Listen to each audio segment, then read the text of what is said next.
Okay, so check this out.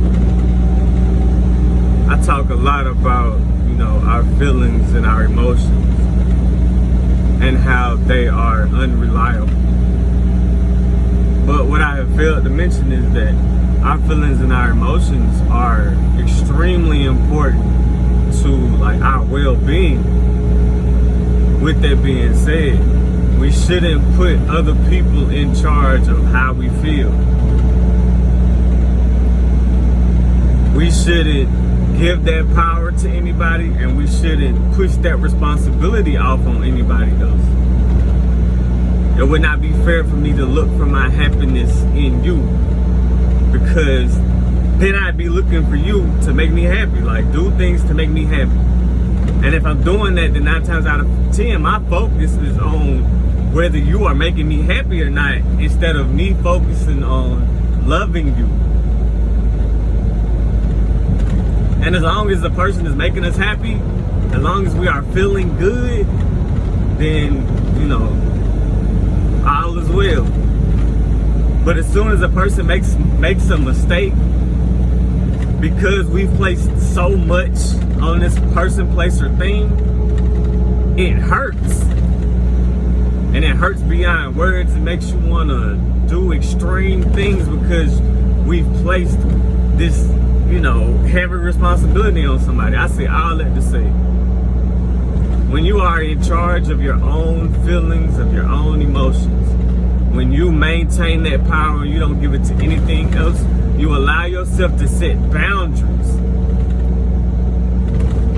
I feel like, especially us as Christians, we've been raised that it's biblically incorrect, or that it's mean for you to set boundaries on who you are as a person, or you're stuck up, or it's attached to something negative.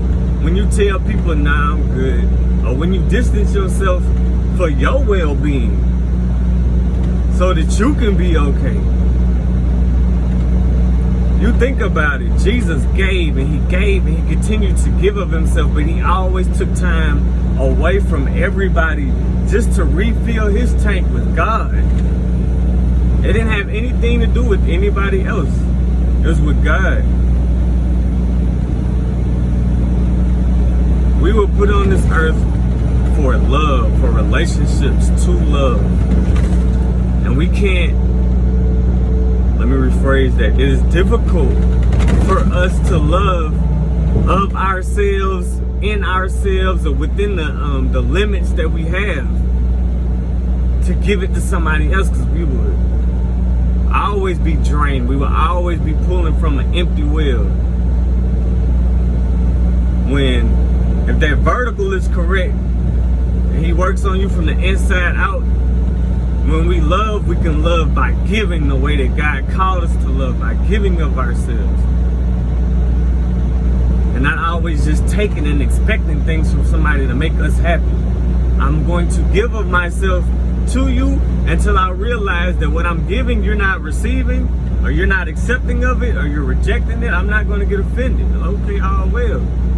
But I know to set a boundary to be like, okay, cool, I'm going to distance myself then. And if you care, if a person cares about you, if they feel like you're pulling back, then they are going to reach out. Hey, is everything cool? What's happening? And then we can have a conversation about it. But if they getting their feelings and their emotions and they snapping off and they don't understand why you, man, okay, cool.